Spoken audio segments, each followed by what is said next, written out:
यो एक बात बताना चाहता हूँ कि हमारे भीमराव अंबेडकर हमेशा कहा करते थे कि शिक्षा वह शेरनी का दूध है जो जितना पिएगा वह उतना दहाड़ेगा। तो आइए हम लोग आज दहाड़ मारते हैं 1857 की क्रांति। तो मैं दोस्तों बात करता हूँ कि 1856 में अंग्रेजों ने पुरानी बंदूक ब्राउन बैस के स्थान पर नई एनफील्ड राइफल को प्रयोग करने का निर्णय लिया। क्या करने का निर्णय लिया?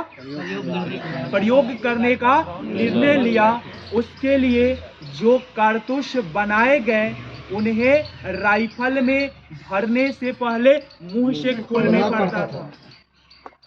याद रखिएगा कि जो पुरानी बंदूक था उसका क्या नाम था? Brown base. उसके स्थान पर आया क्या? नई एनफील्ड राइफल। उसके लिए जो कारतूस था, क्या था? कारतूस बनाए गए थे राइफल में भरने से पहले मुंह से खोलने पड़ता था। लेकिन मैं आपको बता दूं दोस्त कि उसमें मांस लगा हुआ था। क्या लगा हुआ था? अरे भाई, तो बहुत सारे अपना ब्राह्मण हो गया, हिंदू हो गया, बताओ भाई कैसे वो लगाएगा यार जो मांस खाता ही नहीं है।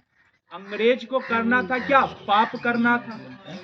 सोचा कि हम बहुत ज्यादा शासन कर रही हैं, तो लोग को क्या हुआ? बेचैनी हुआ, यार हम कैसे कर सकते हैं। और सेना में भर्ती है और खोलना है किससे? तो बताइए कि क्या होगा? सभी सेना लोग एक मीटिंग करेंगे, क्या होगा? विद्रोह। लेकिन एक कोई अगुआ होगा ना, अगुआ का मतलब कोई नेतृत्व करने वाला तो होगा ना। तो एक था मंगल पांडे। कौन था? मंगल पांडे। मैं साथियों आपको बता दूं कि जो मंगल पांडे था अवध की धरती से रहने वाला था। सिंपल क्वेश्चन जब आता था इसे खजुलाइएगा। मंगल पांडे जो था यूपी के रहने वाला था। कहाँ का? यूपी का। सिंपल क्वेश्चन आता कि मंगल पांडे कौन राज्य से थे, तो बोलेंगे उत्तर प्रदेश से थे। कहाँ से थे? उत्तर प्रदेश। तो मैं आपको बता दूं कि जो चर्बी वाला करतूस हुआ वही 1857 के क्रांति का तत्कालीन कारण हुआ। कौन सा कारण हुआ? तत्कालीन कारण हुआ मेरे भाई। और मैं आपको बता दूं कि 29 मार्च कहिया 29 मार्च 1857 ईस्वी को बैरकपुर छावनी के मंगल पांडे ने, किसने दोस्त? मंगल पांडे ने चर्बी मिले कारतूसों को मुंह से काटने से साफ इनकार कर दिया। क्या कर दिया? साफ इनकार कर दिया। और उसने लेफ्टिनेंट बाग और मेजर ह्यूसन को गोली मारकर हत्या कर दी। अब इसके बाद आप लोग भी समझदार हैं और अंग्रेज भी समझदार था। इसके बाद कौन खेला होगा पता ही है। तो मैं दोस्तों आपको बता दूं कि 29 मार्च को ये खेला हुआ था और ये 31वां महीना होता है, सबको पता है। और 8 अप्रैल को, के अप्रैल को, 8 अप्रैल को मंगल पांडे को फांसी की सजा हो जाती है, मतलब फांसी दे दिया जाता है। वो लोग जानते हैं मुर्गा जैसे हम लोग को समझता था। जब क्या करता था? स्केप गोट करता था, बलि का बकरा बना देता था। हम लोग अभी बकरी को बनाते हैं, उसमें वो इंसान को ही बकरा, जब मन करे जब ठोकाई। तो याद रखना मेरे दोस्त कि 29 मार्च, ये याद रखिएगा, बहुत इंपॉर्टेंट है। 29 मार्च 1857 में मंगल पांडे बोला हम ना छूबो, और गुस्सा में था, ठोक दिया। किसको ठोका? बाघ को और ह्यूसन को। बाघ को और ह्यूसन को। और मैं आगे बताऊं, इनका फांसी होता है 8 अप्रैल 1857। मत भूलना, ये 8 अप्रैल 1857 एक काली रात होगा जब हमारे मंगल पांडे को शहीद हुए होंगे। वो अपने लिए शहीद हुए थे जी, वो चाहते तो नहीं करते, लेकिन कोई तो आगे आएगा। जान रहा था कि हम छुएंगे ही, काम करेंगे तो मरना फिक्स है। आओ भी तो कर सथिया होती हो, लेकिन यही कहा आगे था उसमें जुनून। बोला कि हम नहीं करेंगे, मर जाएंगे वो ठीक है, लेकिन अपना शिष्य नहीं झुकाएंगे, तेग बहादुर के जैसा। तो याद रखना मेरे दोस्त कि जैसे ही 8 अप्रैल को ये खेला हुआ, तो आगे क्या होता है मेरे दोस्त? तो फांसी पर चढ़ने से पहले मंगल पांडे ने हल्ला बोल, पोल खोल हल्ला बोल, ये बोला कि भाई हम तो मर रहे हैं लेकिन अंग्रेज को चैन से मत रहने देना। और एक से एक जो है महारानी वीरांगना लक्ष्मीबाई आई और हमारे 80 साल के बुढ़ा को, जिसको वीर कुंवर सिंह के नाम से जानते हैं, वो आगे आए। मंगल पांडे एक मरा, वैसा यहाँ पर 100 मंगल पांडे जन्म लिया। बुढ़ारी में मंगल पांडे, इनके बारे में जान ही रहे, वीर कुंवर सिंह के बारे में। बीपीएससी वाला ऐसी पूछे क्वेश्चन हो, 80 साल में उतना जितना यंग नहीं कर सकता उतना वो 80 साल का बूढ़ा कर सकता है। इसलिए बीपीएससी में उनका सामान्य में एक क्वेश्चन रहेगा ही, हर एक जमुए में देता है बीपीएससी में, कभी मरण, कभी जन्म, कभी जगदीशपुर, कभी पटना, ये भी सब हो सकता है। तो याद रखना मेरे दोस्त, हल्ला बोल का नारा कौन दिया था? मंगल पांडे ने। और मैं आपको बताया था कि जब हम पढ़ा रहे थे, रेल वाला कुछ बोले थे तो मैं बताया था कि मुंबई से थाने 34 किलोमीटर चला था। कितना किलोमीटर? 34 किलोमीटर। हम उसी दिन बोले थे कि जो मंगल पांडे है 34 में नेटिव इन्फेंट्री से थे, है ना? तो याद रखिएगा कि 34वां नेटिव इन्फेंट्री से बिलोंग करते थे। कितना बार खेला हो चुका है, अब आएगा तक लगता है कि 32 की 33। हम कहें कि वो मुंबई से थाने जो है ना 34 किलोमीटर, वही थे मंगल पांडे। मंगल पांडे याद करना दोस्त, 34 से। और मैं आपको बता दूं कि लगभग एक महीना बाद 10 मई को, के मई को 10 मई 1857 के दिन मेरठ की पैदल टुकड़ी, कहाँ के भैया? मेरठ की पैदल टुकड़ी 20 क्या लिखा हुआ है? नेटिव इन्फेंट्री, 20वां नेटिव इन्फेंट्री से 1857 की क्रांति की देखो, नेटिव इन्फेंट्री 1 2 3 4 ऐसे ही 34 भी था, उसी से हमारे मंगल पांडे बिलोंग करते थे। अभी पूछ देगा, तुम लोग 34वां खाली पढ़ लिए, अब पूछे कौन इन्फेंट्री जो है मेरठ से दिल्ली जाने का कोशिश किया? 20वां नंबर का। ये कब हुआ? जब मंगल पांडे मर गए तो 10 मई को, 10 मई को। इस बात को याद रखना है कि 1857 के क्रांति के समय वायस राय था कैनिंग। कौन था? गौर से सुनिएगा, उस समय इंग्लैंड का प्रधानमंत्री था, प से प्रधान, प से पामस्टन। ढेर का पत्ते चले कि ग्लैड स्टोन मारे कि पामस्टन मारे। हमारे रोहित जी सुनेंगे कि जब पामस्टन है वो होगा कब? 1857। लेकिन ग्लेड स्टोन कहेगा 1885 ईस्वी में था। कब था? नहीं, 1872 ईस्वी में था। कब था? 1872 भी नहीं था, 1882 था। जिस समय रिपन था ना, उसी से परामर्श लिया गया था। क्या किया गया था? परामर्श लिया गया था। पहले तुम लोग यही याद रखना, वो तो गलत हो भी सकता है, लेकिन याद रखिएगा 1857 के समय पीएम कौन लियो? पामस्टन। और जानते हैं पामस्टन लिबरल था। कैसा था? लिबरल का मतलब उदार होता है। जैसे हमारे दादा भाई नौरोजी थे, जो फिंसवरी से इलेक्शन को जीत गए थे, खारा हुए थे। कौन पहला बार? बेमेश्वर चंद्र बनर्जी। हमारे बच्चा सब जाता है एग्जाम में, बोलेगा कौन चुनाव लड़ा था पहला, और तो सोचता दादा, चल जाओगे पूरा में, बेमेश्वर चंद्र बनर्जी। जीत लगाएगा तभी मारेंगे क्या? पूछा है बीपीएससी में, किसी ने पूछा है, हर एक लाइन से टर्न करता है क्वेश्चन।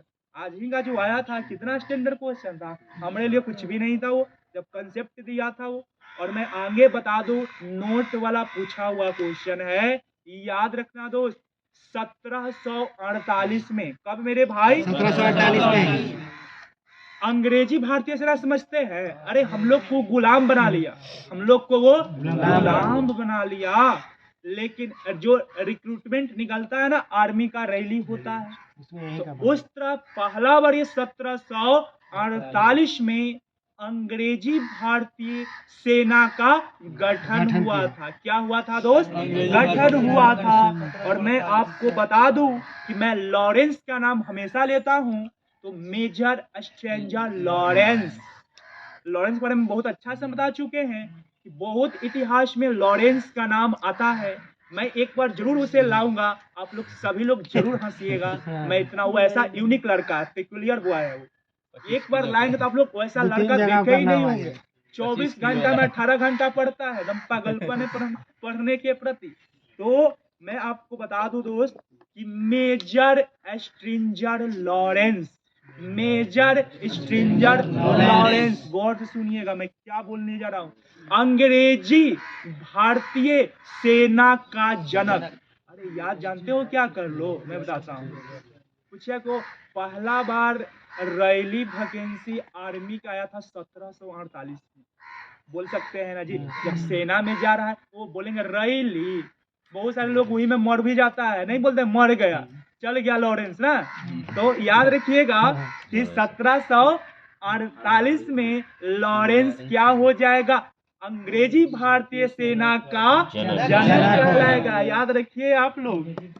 और आगे की मैं, ये आया हुआ है दोस्त, अच्छा से याद करिएगा। ये 2 जगह नोट में दे है, वो यहाँ भी दे दिया है, और पीछे आप विविध पढ़िएगा उसमें भी लिखा हुआ है। इसलिए सबसे इम्पोर्टेंट है, मैं इतना बार बोल रहा हूँ इसलिए कि आप लोग को याद हो।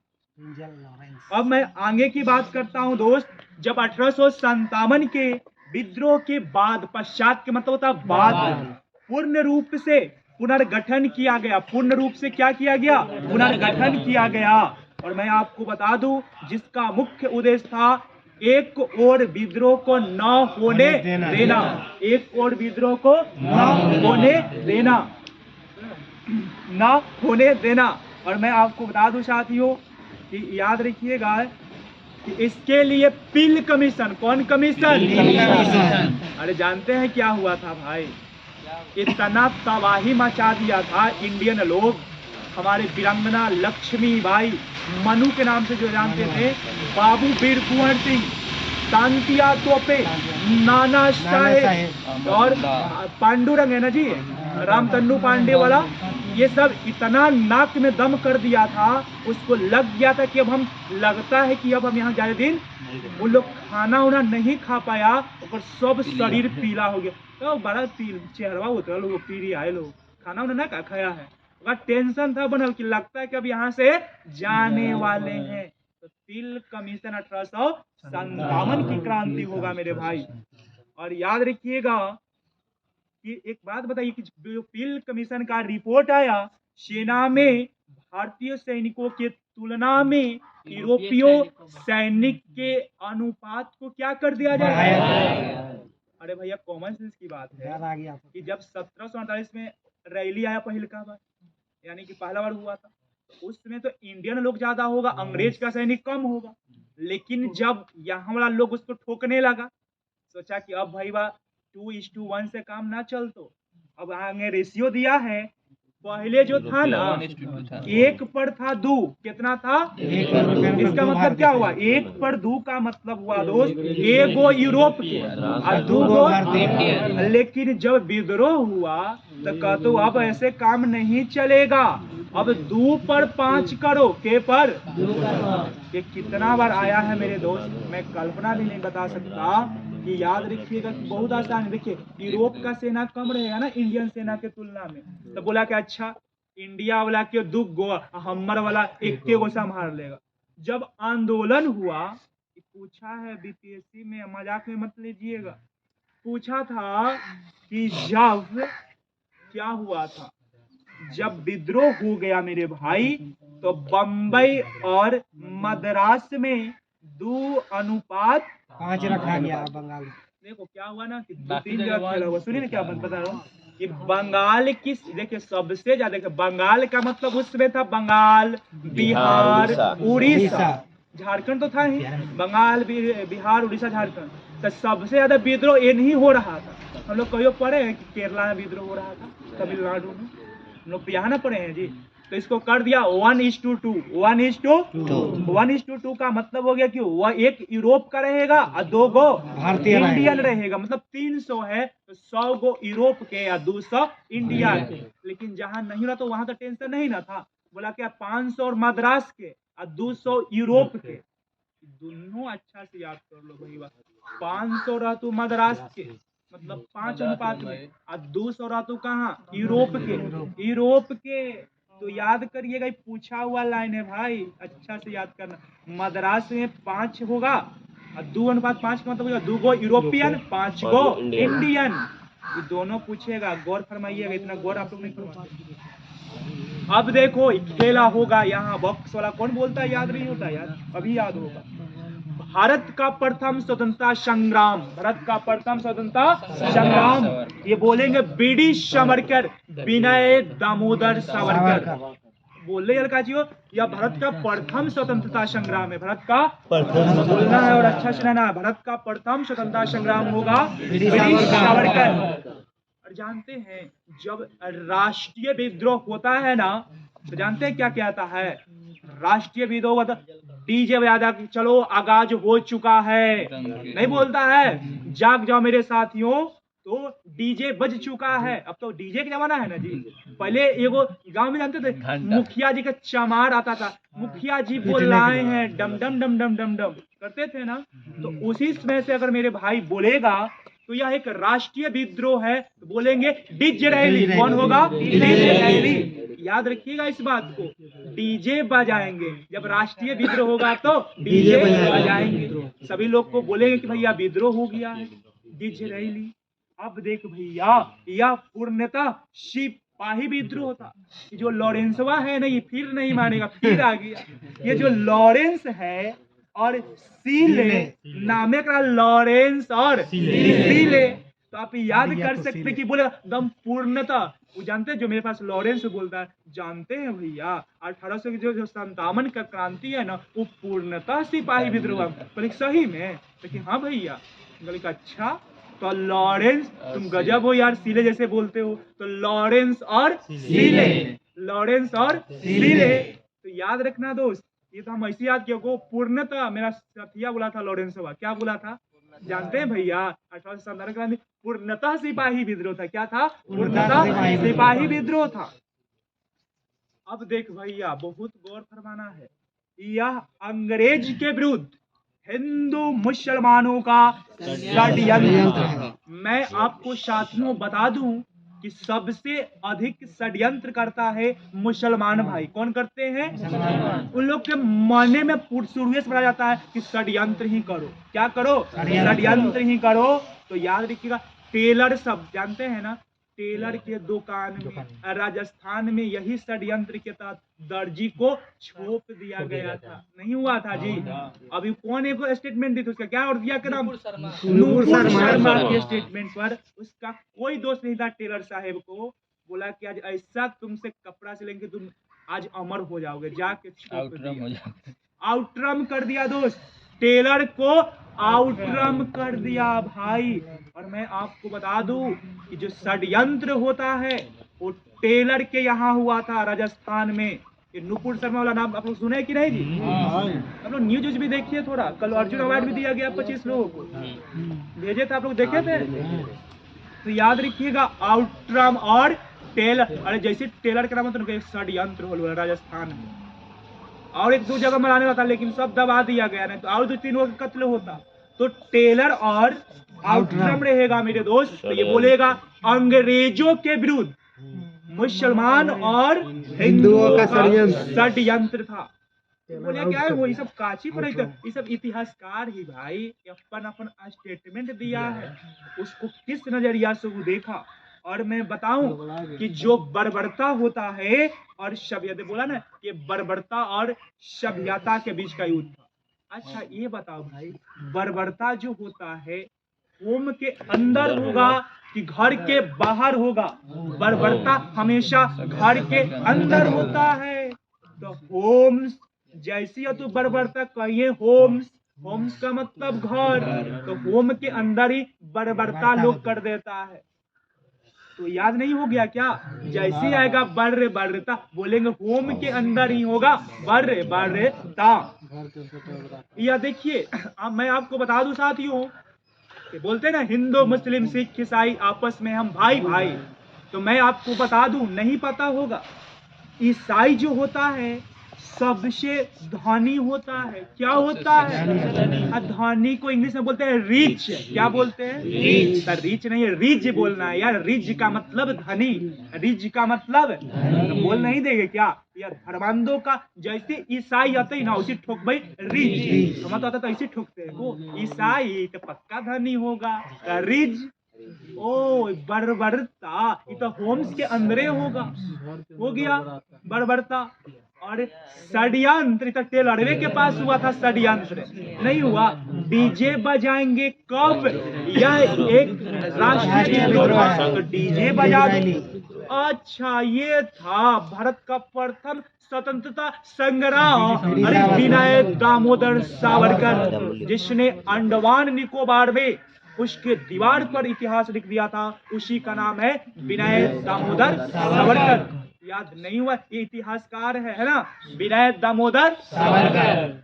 याद हुआ? मैं आगे बढ़ता हूं दोस्त। याद रखिएगा, बिहार, अवध और अन्य उन स्थानों के व्यक्तियों को जिन्होंने 1857 की क्रांति में बढ़ चढ़कर हिस्सा लिया था, उसे गैर लड़ाकू घोषित किया गया। जो भारत के लिए कायरता का काम किया, अंग्रेज ने उसे क्या बोला? लड़ाकू घोषित किया। ये कायर था सिख, कायर था मराठा, कायर था सिख, कायर था मराठा। लेकिन उल्टा याद करना, अंग्रेज के लिए वही हो जाएगा लड़ाकू। जो अब हमारे धरती माँ के लिए लड़े उसको वो कर दिया गैर लड़ाकू। आपको मैं बता दूं साथियों, उत्तर प्रदेश और बिहार और बंगाल सबसे अधिक विरोध यहीं पर हुआ था, खास करके सबसे अधिक उत्तर प्रदेश में और बिहार में। तो आप ही लोग बताइए कि किसको गैर लड़ाकू घोषित करेगा अंग्रेज, जिससे ज्यादा हानि होगा? तो भैया जो बंगाल, बिहार जो अवध की धरती था, अवध का मतलब उत्तर प्रदेश नहीं, अवध में खेले होली हो तो अवध मतलब उत्तर प्रदेश। तो मैं आपको बता दूं साथियों, किसको गैर लड़ाकू घोषित किया गया और जो भारत माँ के लिए क्या किया भैया? कायरता का काम किया, कायर का काम किया। जो अंग्रेज की तरफ से लड़ रहा था उसको लड़ाकू पेशवा घोषित किया। कौन? अंग्रेज। उसमें था सिख, गोरखा, पठान। सिख, गोरखा, पठान नहीं बोलता गोरखा, ये सब जो था ना कायर था। ये सिख था, गोरखा था और पठान था। पठान तो ऐसे भी है, सिख, गोरखा, पठान। और मैं आपको बता दूं साथियों अच्छा बताइए, जो उसको सपोर्ट करेगा उसी को ना बड़ी संख्या में शामिल करेगा। कि जो लड़ेगा ओकरा शामिल करेगा, कि आओ करेंगे तो मुँह ही ना देगा तुरंत। उसको लग चुका था कि हम मर जाएंगे। देखिए 1857 की जो क्रांति है, फेल होने के पीछे सबसे बड़ा रीजन था कि कोई ऐसा योग्य नेतृत्व करने वाला नहीं था। अरे जो बहादुर शाह जफर जो था, जो दफन हो गया रंगून में, उसको जबरदस्ती लोग बनाया, वो इतना योग्य ही नहीं था जफर। इसलिए एक हमारे एक बड़े लेवल पर, जैसे हमारे नरेंद्र मोदी जी हैं, एक पूरा केंद्र का नेतृत्व करते हैं, अपना फायदा उस समय जो था अपने फायदा के लिए लड़ रहा था। इसलिए अंग्रेज जो है नहीं तो त्राही हो गया था। और याद करिएगा, हाँ ठीक है, आगे की मैं बात करता हूँ। जानते हैं भाई, बहुत गौर करिएगा कि भारतीय सेना में सबसे ऊंचा पोस्ट सूबेदार। सूबेदार तो एक जनरल पोस्ट होता है दोस्त, सूबेदार ही मतलब तुम लोग सूबेदार योग है। अरे हम लोग को बलि के बकरा समझता था, जब उसको क्या करता था, मरिया प्रथा वाला वैल्यू कर दिया था ना, जैसे हम लोग कैसे मुर्गा को कर दिए हैं। और याद रखना मेरे दोस्त, एक था हीरोज। कौन था? हीरोज। बोला था वीरांगना रानी लक्ष्मीबाई के बारे में कि वह क्या थी? अकेली मर्द थी, अकेली मर्द। लेकिन हमारे जो 1917 में तीन कटिया पद्धति हुआ था पश्चिमी चंपारण में, राजकुमार शुक्ल को बोला था कि बिहार का अकेला मर्द था, बितरहवा गांव के थे, है ना। और मुरली भराहवा गांव के थे। कहाँ के थे? और मुरली भराहवा गांव के थे हो राजकुमार शुक्ल। डायरेक्ट आएगा, छपेगा क्वेश्चन। ये सब क्वेश्चन हम जो बोलते हैं वो आयल है डायरेक्ट, तब न हम बोले जी मुरली भराहवा गांव के। तो हीरोज ने लक्ष्मीबाई के वीरता से प्रभावित होकर कहा था, क्रांतिकारियों में वह अकेली मर्द था। आगे की मैं बात करता हूं दोस्त, तो याद करना है, ये सब फिल्म है यार, ये सब क्या है, कुछ नहीं। देखो कैसे याद होगा। इधर गौर करना, बुक पर देखिएगा कुछ नहीं याद होगा। यहाँ आपको पता ही है कि मेरठ से बिगुल मिसाल बज चुका था, पहुंचा था दिल्ली में। दिल्ली में साथियों मैं बता दूं, बहादुर शाह जफर को जबरदस्ती निकाल के कहा गया, अरे भाई तू अनाउंस कर, ये अंग्रेज जो है ना हम लोग को धर्म में हस्तक्षेप कर रहा है। बोला ठीक है, बूढ़ा होल था बेचारा तो किया। लेकिन मैं बता दूं, अब एग्जाम में जाइएगा ना, पूछेगा कि अच्छा दिल्ली से कौन, एग्जाम हुआ मुझे रहबे ना करेगा, तो जानते हैं क्या मारिएगा, बख्त खां उसका सिर नेतृत्व किया था। कौन किया था? बख्त खां, नाम था बख्त खां। याद करिएगा, खाली हम लोग नयका छोड़ा सब रहता है ना, बहादुर शाह जफर का के बाद खोस बहुत याद है हमारा। अरे बख्त खां कौन याद करेगा यार, वो देवो नहीं कर तो खाली उस सेना फेना कुछ भी नहीं पूछेगा। हम लोग के मोतिहारी स्टेशन में दिल्ली से बतख द्वार भी बना हुआ है मोतिहारी में। क्या बोल रहे हैं? मोतिहारी में बतख द्वार भी बना है स्टेशन पर। हाँ तो बतख द्वार इसी के एथी में बना है, मोतिहारी में। बापू धाम जो मोतिहारी है ना वहीं पर बना है, बख्त खां के एथी में। इस वक्त खां बोला था कि वक्त आने दे तुझे बता देंगे आसमां, है ना, बोला गया। तो वक्त खां सेना का नेतृत्व किया था दोस्त। ये लाइन कितना बड़ा था। पहले मैं व्यक्ति का नाम याद करवाता हूँ, तब मैं कहूंगा कि कौन दबाया था उसको याद करवाएंगे, कौन व्यक्ति था। तो मैं बता दूं कि कानपुर में नाना साहेब में न, अरे भैया हो नाना साहेब मत समझना मराठा वाला यार, वो नहीं थे। अच्छा नाना साहेब कौन थे, उनका वास्तविक नाम क्या था जी? बालाजी बाजीराव। हाँ अभी दम सही बोले, इसी बोलना है सोच के। बालाजी बाजी दोनों का मिक्स हुए, अपने दादा का अपने बाप का नाम लिया।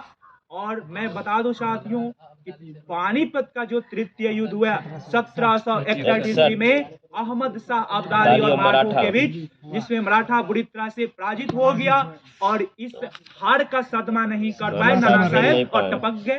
क्या हो गए? टपक गए। और आगे की मैं साथियों बात करता हूँ कि नाना साहब को धुन, देखिए नाना जी ना कभी कभी धोती में ही लाइटिंग कर देते हैं जब बुढ़ारी में हो जाते हैं, नहीं धुंधुपन, बड़ा बुजुर्ग लोग का दिक्कत होता है भाई।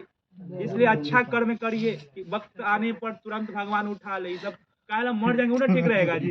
तो धुंधुपन धोबे पड़ता है धोती दादाजी के, तो नाना साहब को धुंधु बोलेंगे। आप ही लोग के लिए याद करवाते हैं कि आप लोग को याद रहे, उल्टा चीज में ज्यादा आप लोग याद रखते हैं ना। धुंधुपन धोने पड़ता है, गांव में देखते हैं बुढ़वा सब अच्छा काम नहीं करता, कोई धोबे के लिए भी तैयार नहीं रहता। तो क्या दादा आप जाओ ऊपर, राम राम जप। तो याद रखिएगा तांतिया तोपे सैनिक का नेतृत्व किया था। मैं साथियों बता दूं कि तांतिया तोपे के करीबी मित्र ने इनको धोखा से मरवा दिया था। ठीक है, मान सिंह याद रखना मेरे दोस्त कि कानपुर में नाना साहेब धोती में ही कर दिए थे ना, तो धुंधो बंद याद करिएगा। और तांतिया तोपे ने सेना का नेतृत्व किया था। अरे लखनऊ का बेगम हजरत, लखनऊ का बेगम गजब है यार। आप लोग बोलते हैं यार, अरे नहीं जानते हैं क्या, लखनऊ में जाइएगा चार बाग है ना, खाली बागे बाग है। तो बाग में जानते हैं कौन जाती है घूमने? खातून, मुहम्मदन खातून, मुहम्मदी खातून। ये भाई आप पूछ सकलो ये बेगम हजरत मान ना देके उसका तो खातून जी कहाँ घूमे गेल थे कभी? चार बाग में। कहाँ चार बाग हो? लखनऊ में। वहाँ स्टेशन बोलिएगा कि लखनऊ स्टेशन जाना है तो बोरा में चाहिएगा। कहिए को लखनऊ कहाँ स्टेशन है जी? नहीं है यहाँ कोई स्टेशन है। चार बाग।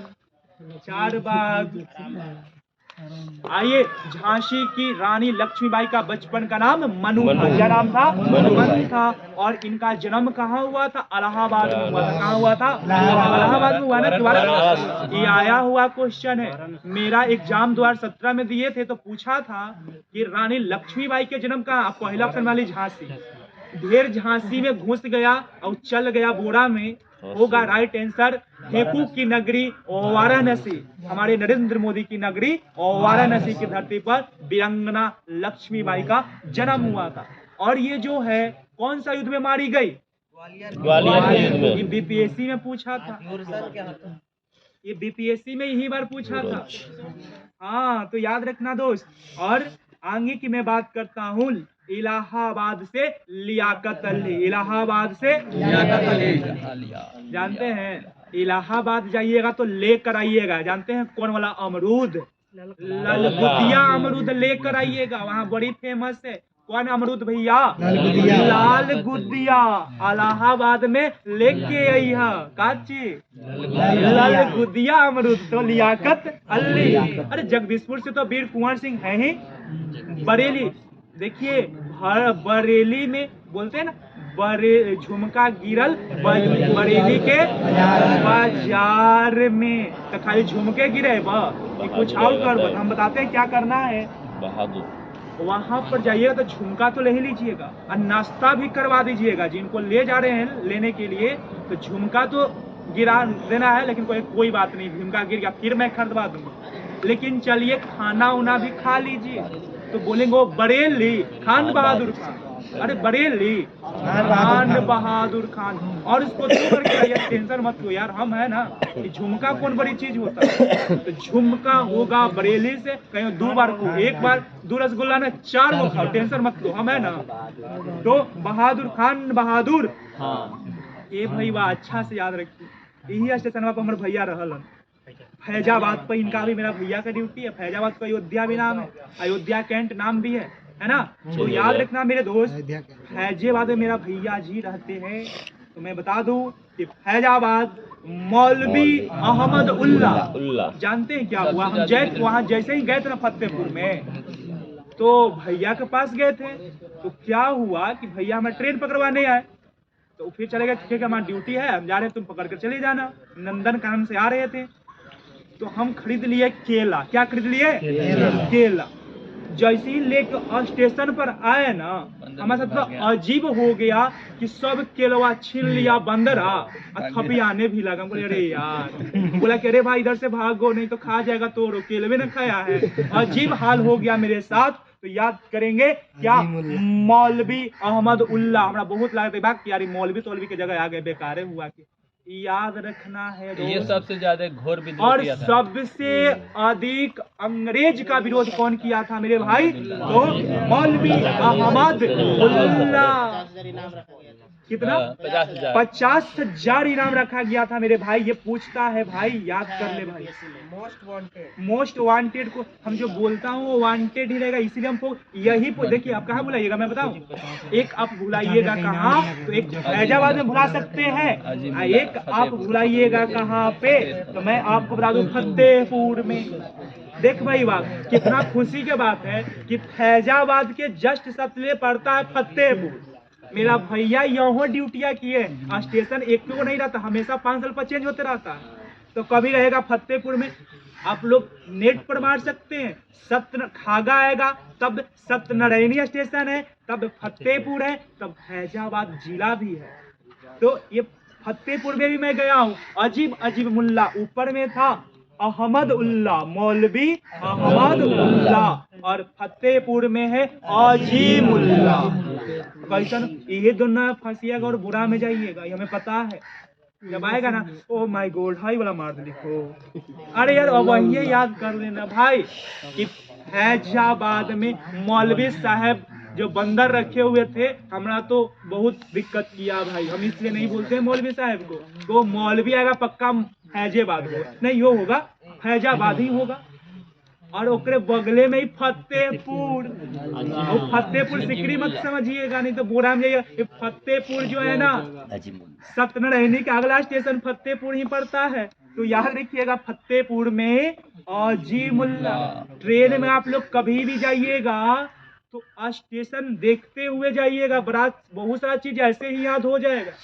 मैं आपको बता दूं कि बनारस से लखनऊ जाने का 2 रूट है, वहाँ पहले पता नहीं था। तो हम जा रहे थे तो रास्ते में मिल गया था कौन? बरेली, समझे? वो यही बरेली है, यहीं से सोनिया जी खड़ा होती है ना। और एक और मिला था कौन? पूर्व का सिराज किसको बोलते हैं? हाँ जौनपुर। हाँ तो जौनपुर लिखल मिला था, वो इसी को पूर्व का सिराज कहा जाता है ना। वो जैसे आता जैसे हमारा इमेज बनता है, तो इतना स्टेशन हम देखे थे। तो सब फतेहपुर में गए तो गजब हुआ भाई। अजीमुल्ला और मौलवी साहब तो मेरे साथ धोखा ही कर दिए। हम बंदर को मान लिए मौलवी। क्या मान लिए हैं? मौलवी। और आगे की मैं बात करता हूँ दोस्त, उल्लू बना दिया। अब देख भैया, अब याद हो गया और मैं बात करता हूँ विद्रोह का तिथि नहीं पूछता है कि कौन कहिया कर ली, सब तो 1897 में कर ली हो, तो ये सब नहीं पूछते। 11 से 12 मई को ये नहीं पूछेगा। अब देख खेला अब होगा, कौन दबा दिया विद्रोह को ये मैं याद करवाऊंगा, हमसे अच्छा कौन जानता है जी। तो मैं बताता हूँ, अच्छा से इधर ध्यान दीजिएगा तो अभी याद होगा, नहीं तो बोरा में जाइएगा। बोरा मतलब एडियाटिक ठंडी हवा चलती है जो यूरोप में पड़ती है, इटली के पास है। आप लोग सबको याद होगा, गलत आप लोग किए थे ना, हम बार बार बोला था आप लोग, बोरा मतलब बिछाने वाला बोरा जी ना, एड्रियाटिक तट पर बोरा है ना। तो देखिए मैं बात करता हूँ हडसन और निकलसन। मैं बताऊं कि यमुना नदी निकलती है दिल्ली से, बहुत ज्यादा पोल्यूटेड होती है, तो हडसन एंड और निकलसन हो गया मर गया, निकलसन निकल गया मतलब मर गया, लॉरेंस के पास चला गया, समझ रहे बात ना। तो याद रखिएगा कि निकलसन मारा गया, आप लोग नहीं याद करते हैं ना। और हडसनवा बच गया, कौन बच गया? अच्छा कौन बताएगा हडसन नदी के किनारे कौन सा शहर बसा हुआ है? न्यूयॉर्क। न्यूयॉर्क बसल यार, हडसन न्यूयॉर्क पर है। तो निकलसन निकल गया कहाँ में? दिल्ली में, मतलब लॉरेंस में हो गया वो, यानी निकलसन हो गया मरा गया और हडसन बच गया, हडसन बच गया। अरे हडसन को इतना जल्द देखिए, दिल्ली के ही जस्ट बगल में पड़ता है बरेली। कौन पड़ता है? बरेली। तब बरेली में कहे कि खाली झुमके गिराइएगा, अरे हडसन चाचा यहीं आएंगे, कहाँ? बरेली में, जहाँ पर का गिरा था? झुमका। बोले कोई बात नहीं जी, 2 बार खा लीजिए, टेंशन क्यों ले रहे हैं आप, एक झुमका गिरा हम 2 झुमका खरीद कर देंगे। तो मैं बात करता हूँ दोस्त, बरेली से था खान बहादुर खां और हडसन उसको दबा दिया था, याद हुआ? मैं आगे भी, अरे यार दम अब सब आसान है, इधर भार कहाँ है? मैं आपको बता दूं दोस्तों कि कौस से कानपुर, कौस से कैंपबेल, जानते हैं कानपुर और लखनऊ यूपी का सबसे दम जो है क्या है, उसको पॉश इलाका बोल सकते हैं, सबसे इम्पोर्टेंट इलाका बोल सकते हैं कानपुर और लखनऊ। तो मैं बता दूं साथियों कि जो कानपुर और लखनऊ है वहां पर कैंप गिरेगा, क्या गिरेगा? ऐसे भी मैं बता सकता हूं कि लखनऊ में आर्मी का कैंप है, तो कैंप गिरेगा। कस से कानपुर, कस से कैंपबेल, नहीं याद होगा जी। जानते हैं कानपुर में कैंपबेलवा बच्चल था, कानपुर में कैंपबेल देखो कैंप तो सब जगह है। और लॉरेंस क्या हो जाएगा? मर जाएगा। लॉरेंस जो है क्या होगा? चल जाएगा, समझ रहे बात ना आप लोग। तो लॉरेंस मर जाएगा कहाँ? लखनऊ में। अब बच जाएगा कौन भैया? कैंप। अच्छा ये एक बात बताइए कि जब कैंप गिरता है गोली चलेगा तो बच जाएगा, जो कैंप रहेगा तो बच जाएगा, हल्का क्षति होगा, लेकिन जो आदमी रहेगा, लॉरेंस नाम के आदमी रहेगा, उसको मैं एक बार लाकर खड़ा करेंगे वो मर ही जाएगा। क्या होगा? मर ही जाएगा लॉरेंस। और याद रखना दोस्त, झांसी की जो रानी थी लक्ष्मीबाई, तो झांसी की कौन थी? इसको वही ना बोला था कि अकेली मर्द थी, और याद करना दोस्त, इलाहाबाद से कर्नल नील, अरे इलाहाबाद से कर्नल नील लियाकत अली, जानते हैं नील देख के धोती पहनता था, समझते हैं? कर्नल नील लियाकत अली को बोला कि ऐसा नील देख, जब हम लोग मर जाते हैं ना तो हम लोग का शरीर नीला हो जाता है। कैसा हो जाता है? नीला। और मैं कल बताया था कि नील को ही शहीद द्वीप के नाम से जानते हैं। नील को क्या जानते हैं? ये आया था बीपीएससी में। सिंपल काहे समझते हैं हम लोग? सिंपले समझ जाते हैं, बीपीएससी में पूछता है सब क्वेश्चन, उसमें हम लिखा कौथी होती है यार? नीला। नील शहीद रॉस बॉस स्वराज का क्या होगा? बस हैवलॉक। तो सब याद करना तो आता तो जगनी खजुलाने लगता है यार, सिंपल याद कर सकते हो। आगे की मैं बात करता हूँ जगदीशपुर में, याद रखना टेलर और आयर, टेलर और आयर कहाँ से? जगदीशपुर। देखो कुछ याद रहे या ना रहे, ये तो याद रखना ही है सनम। क्या? टेलर और आयर। टेलर के कोई नाम भूल सकता है क्या? टेलर और आयर। और आगे की मैं बात करता, अरे बरेली में हडसन, अरे दिल्ली में हडसनवा बच चुका था, अरे जाके बरेली में झुमका गिराओ रे भाई, तो बरेली में आ गया हडसन। देख भाई आप फैजाबाद, कहाँ में? फैजाबाद। मैं आपको बता दूं साथियों, इलाहाबाद और फैजाबाद, बाद में नील, बाद में नील। हर देखिए हम बार बार बोलते हैं कि बार बार नील नहीं देना चाहिए, बाद में आप नील ही दे रहे हैं, ये गलत बात है ना यार। एक बार दे दो उसको चलने दो, बाद में नील होगा। इलाहाबाद में, फैजाबाद में कर्नल नील। इसी तरह से याद करिए, रटिए, कर्नल नील, कर्नल कहियो नहीं याद होगा। बाद में नील, इलाहाबाद हो या फैजाबाद। अरे भैया फतेहपुर में तो गजब हो गया यार, रेनॉल्ड। इसमें से किसी को ये याद नहीं रहता, हमें पता है। जिस दिन याद गया ना, इसको याद कर लो भाई, जनरल रेनॉल्ड। क्या नाम है? याद हो रहा है? जनरल हडसन कहाँ हाल हो? दिल्ली में। और बताया जाए कि इलाहाबाद और फैजाबाद में कौन? नील। कितना आसान है यार। झांसी में कौन? अकेली मर्द थी, मनु। और मैं आगे की बात करता हूँ, जगदीशपुर में टेलर। कौन होगा? जगदीशपुर में आयर। मत भूलिएगा इसे। संतोष, कर्नल संतोष बाबू को कौन सा अवार्ड दिया गया था? महावीर। परमवीर इसलिए नहीं आपको दिया गया, जो आपके नाम के ऊपर गए पोस्ट ह्यूमस हुए हैं, क्योंकि जो युद्ध में करता है ना, तब दिया जाता है। कौन?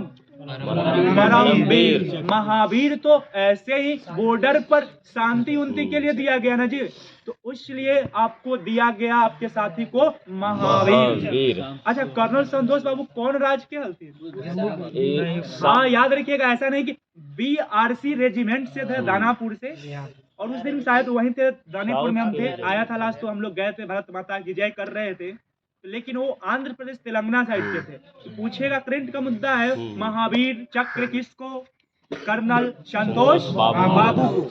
मैं साथियों आगे बताना चाहता हूँ कि आप लोग को ये जरूर याद हुआ होगा, नोट में पढ़ता हूँ तो याद रखिएगा। तांतीय तोपे का वास्तविक नाम रामचंद्र पांडुरंग था। उन्हें सिंधिया के सामंत, बहुत इंपॉर्टेंट, सिंधिया के सामंत मान सिंह ने धोखा देकर, पता है? अरे सिंधिया का मतलब ही होता है धोखेबाज यार। कैसे? कांग्रेस में था सिंधिया, ज्योति आदित्य सिंधिया कांग्रेस में था, अब चल गया बीजेपी में, अब फिर धोखेबाजी करके फिर आने वाला है कांग्रेस में। सिंधिया तो है धोखेबाज, तो उसी का नहीं चेला है जी। नाम है मान सिंह। आप लोग मान सिंह नाम बड़ा अच्छा से जानते हैं। पूछता है कि कौन तांत्या तोपे के साथ विश्वासघात किया था? मान सिंह तोमर के शिष्य। मतलब मान सिंह ये अलग है दोस्त। और 18 अप्रैल 1859 को शिवपुर में अंग्रेज के द्वारा इन्हें फांसी पर लटका दिया था। भाई वाह, एक बार शिवपुर पूछ ले हलो, तू लोग कोई ना मार ले, हम मार ली कर, हमारा क्लिप खोलिए की नोटवा में से दे लोगे भाई वाह। बोले ओ शिवपुर दे रहा है हो, तो शिवपुर जो है मध्य प्रदेश में पड़ता है। कहाँ पड़ता है? मध्य प्रदेश। वहाँ पर किसको फांसी पर लटका दिया गया? तांत्या तोपे, जो कि कानपुर से सेना का नेतृत्व किए थे। और मैं साथियों आपको बता दूं कि बेगम, अरे मेरी जो बेगम थी ना, वो 1820 में पैदा हुई थी। अरे हम उस जन्म में भी थे, अभी ना फिर पैदा हुए। तो उस जन्म में तो मेरी बेगम जो है ना पैदा हुई थी 1820 में। और माँ जानते हैं बेचारी 79 साल में मर गई। माँ 79 ना, 79 होली ना, ठीक तो वही बोला 1820 में जन्म हुआ, 59 याद रखना मेरे दोस्त। हल्ला नहीं करना यार, सब लोग नहीं बोलना, मजा लो, नहीं तो हम कभी खत्म करते। मैं बोल रहा हूँ साथियों कि मेरी जो बेगम थी मात्र और मात्र कितना साल जी? 59 साल जी। हमारी 79 है। 59 साल जी। अरे तो 59 के करा बोल 20 में पैदा हुई थी और 79 भाई जो हमारी बेगम थी ना, इसका पहाड़ा में बोले 20 चौक के 79 यार गजब यार, 20 चौक 79 कहाँ होता है जी? हम बोले कि 79 ना होगा जी। तो 20 चौक के यानी 20 में पैदा ली, 79 में मर गए। उसके बाद आप लोग समझदार आदमी। और मैं आपको बता दूं दोस्तों, इनका मृत्यु नेपाल में हुआ। कहाँ हुआ मेरे दोस्त? नेपाल में हुआ। और उन्हें काठमांडू के जामा मस्जिद, बेगम को जामा मस्जिद, ऐसा मत समझिएगा कि जामा मस्जिद दिल्ली और आगरा में, ना ना ना ना ना। अरे नेपाल में मेरी बेगम क्या हो गई, उसको दफना दिया गया। तो ये साथियों कैसा पढ़ रहा आप लोग जरूर बताइएगा कमेंट कर। धन्यवाद।